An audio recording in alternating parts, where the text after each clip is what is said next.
کان ناک شرمگاہ کے اندر دھونا، اندر اگر انگلی داخل کر سکتے ہو آنکھ میں تو ضرور کرو۔ کیا خیال ہے آپ؟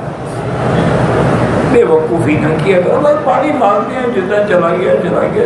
ناک میں پانی دینا ضروری ہے، کان کا مسح ضروری ہے، شرمگاہ میں بس انگلی پھیر دی اتنا ہو گیا تاکہ صاف ہو جائے، پانی پہنچ جائے بس۔ کیونکہ یاد رکھو غسل کے اندر 3 فرض ہیں، یہ یاد رکھو۔ ایک فرض جو ہے غسل میں وہ ہے کلی کرنا،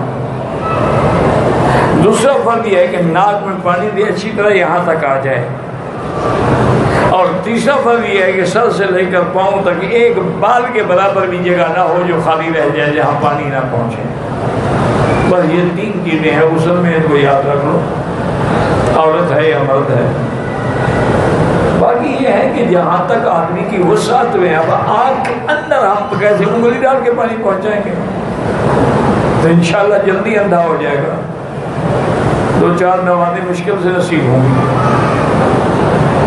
معنی یہ ہوتا ہے کہ تم آنکھیں بند کر کے نہ بیٹھ جاؤ جب چہرہ دھو رہے ہو، بس تاکہ جتنا جانا ہے پانی چلا گیا، اور پھر بھی آدمی آئے صاف کرتا ہے، منہ پہ ہاتھ پھیرتا ہے، صاف سب ٹھیک ہو جاتا ہے۔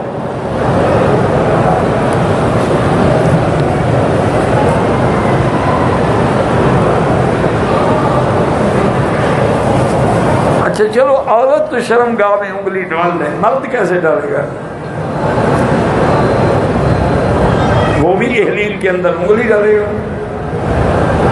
اللہ کے بندے ایسی باریکیوں میں نہ پڑا کریں۔